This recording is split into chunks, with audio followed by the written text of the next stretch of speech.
E a partir de hoje, o Jornal da Record recebe os candidatos à presidência da República para uma série de entrevistas. A ordem foi decidida em sorteio com a presença de representantes dos partidos. E nós começamos com a candidata Marina Silva, do PSB. Boa noite, candidata. Desde já, muito obrigada pela sua presença aqui na bancada do Jornal da Record. Boa noite, candidata. Essa entrevista tem duração de 11 minutos, mais para perguntas e respostas, mais 1 minuto para suas considerações finais. E o tempo começa a contar a partir de agora. Adriana. Candidata, na última sexta-feira surgiu uma grave denúncia de um escândalo de corrupção envolvendo contratos da Petrobras. E um dos nomes citados como envolvido nessa denúncia de corrupção é o de Eduardo Campos, ex-governador de Pernambuco. E como todos nós sabemos, até a data do dia 13 de agosto, quando morreu num acidente aéreo, Eduardo Campos era o principal nome do seu partido e candidato à presidência. Como é que a senhora explica o envolvimento do nome de Eduardo Campos nessa grave denúncia de corrupção?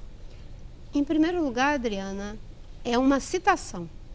E na matéria não tem nenhum fato determinado. Em segundo lugar, o processo está em investigação.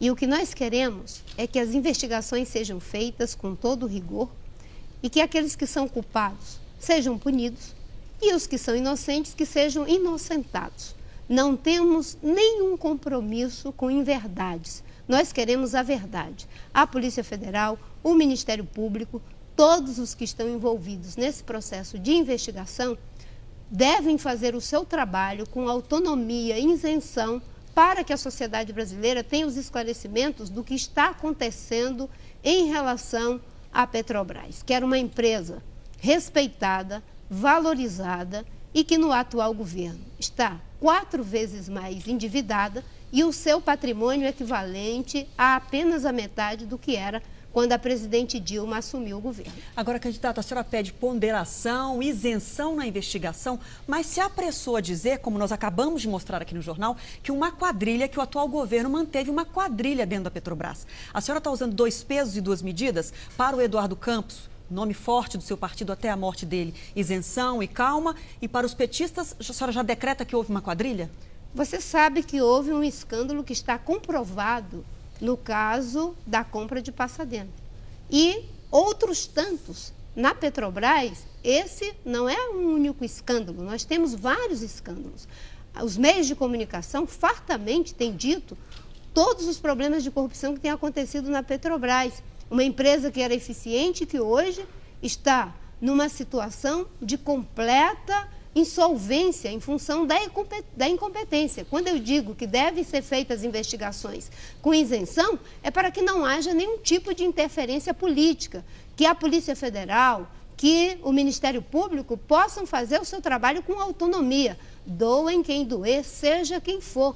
Nós queremos a verdade. Isso não tem nada a ver com 2 pesos e 2 medidas. 2 pesos e 2 medidas é querer se promover à custa de escândalo. Eu quero ver o Brasil sendo debatido e que a gente possa fazer o debate em cima das coisas boas.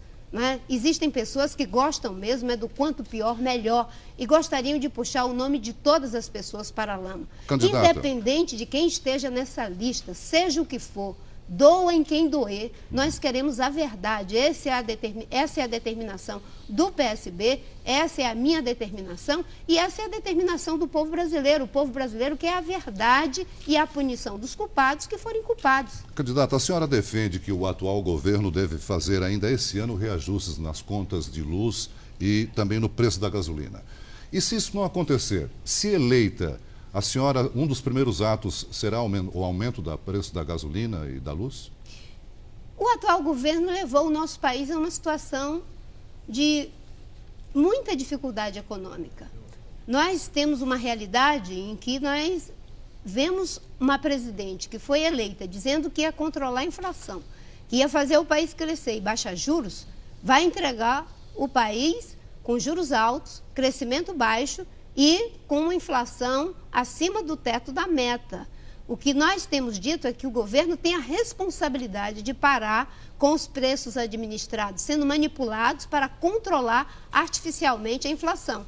Ela já sinalizou que vai começar a fazer o ajuste do preço da gasolina. Inclusive, chegou a dizer que vai fazer mudança na sua equipe econômica. Obviamente que agora é tarde, porque quem vai fazer a mudança é a sociedade brasileira, que vai tirar Dilma Rousseff do governo, porque se comprometeu que iria controlar a inflação, fazer o país crescer, baixar os juros, e nada disso é realidade na vida do nosso país. Então, o que nós estamos dizendo é que um país como o nosso não pode sacrificar o seu futuro em nome de ganhar essa ou aquela eleição. Tem que fazer o que precisa ser feito.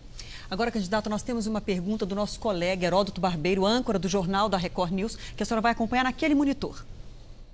Candidata Marina Silva, a realidade política mostra que um presidente sem apoio no Congresso não consegue governar o Brasil.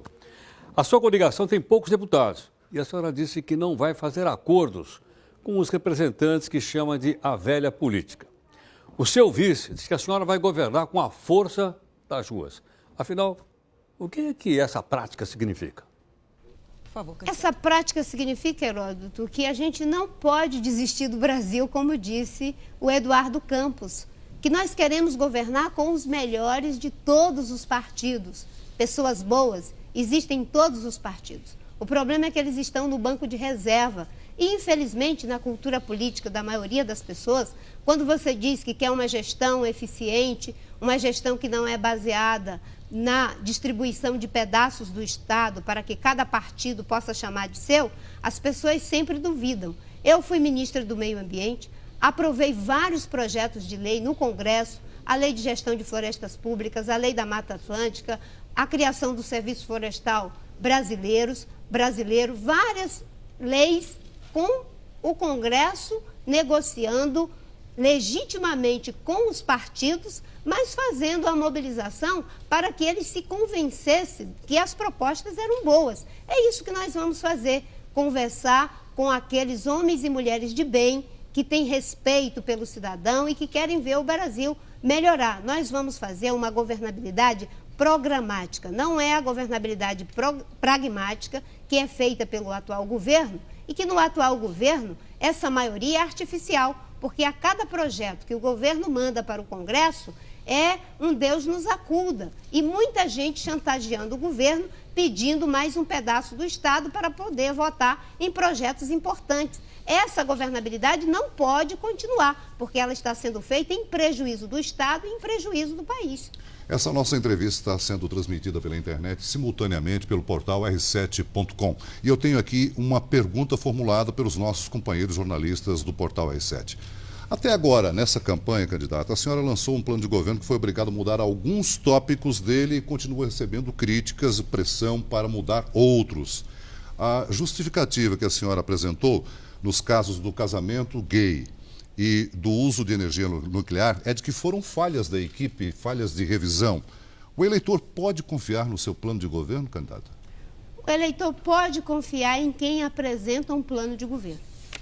Eu acho que o eleitor não deve confiar em quem não apresenta um plano de governo, faz uma série de pontos genéricos, utiliza o plano de governo que foi apresentado pela nossa aliança, que é o único apresentado até agora, para ficar fazendo um processo de desqualificação das propostas que ali estão. Eu gostaria muito de ver o que a presidente Dilma pensa sobre a educação, que precisa ganhar qualidade, a educação de tempo integral. Gostaria muito de saber o que vai ser feito em relação às creches, que ela se comprometeu em construir 6.000 creches, e até agora só entregou 400 e 700 estão em processo de construção. Ou seja, vai fazer com as que estão em processo 1.100 creches para uma promessa de 6.000.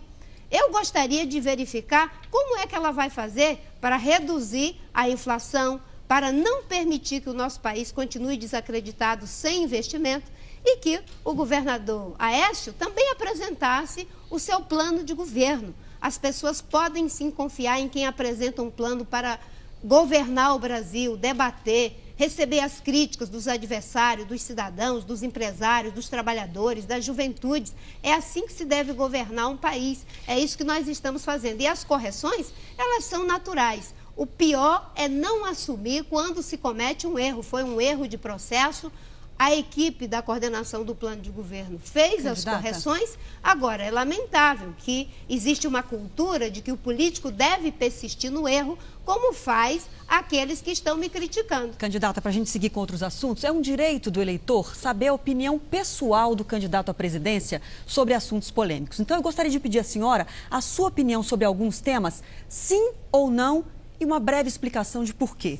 Legalização do aborto, sim ou não e por quê? Eu, pessoalmente, sou contra porque a sociedade brasileira sabe que esse é um tema complexo, que envolve questões morais, questões filosóficas, questões ligadas à espiritualidade. Agora, o debate deve acontecer. O debate deve acontecer e deve ser feito de forma respeitosa para com todos aqueles que têm uma opinião séria sobre o tema. Outro tema, redução da maioridade penal para 16 anos. Eu sou contra porque se o problema da criminalidade e da violência fosse em relação aos adolescentes, quando as pessoas ficam adultas, como dizia o Eduardo Campos, não se teria mais violência. É uma questão complexa que não pode ser simplificada tratando apenas como caso de polícia. Candidata. Tem que dar oportunidade para que os jovens possam ter uma vida digna e poder ser educado adequadamente na fase correta e não se entregar à violência. Tema. Homofobia deve ser crime, sim ou não? Rapidamente, porque a gente já chega no minuto final. Não devemos aceitar qualquer forma de preconceito em relação a quem quer que seja. Mas deve ser crime, sim ou não? Se for praticado como discriminação a uma pessoa pela sua orientação pessoal, não deve ser tolerado pela justiça. Candidata, 1 minuto para suas considerações finais. Tivemos a oportunidade de apresentar um plano de governo. Os brasileiros estão vendo que nós apresentamos propostas para a educação de tempo integral, para que as nossas crianças tenham uma educação de qualidade, o passe livre para que os nossos jovens possam ir para a escola com dignidade. Apresentamos um plano para a segurança, para que a violência seja combatida e a vida seja valorizada.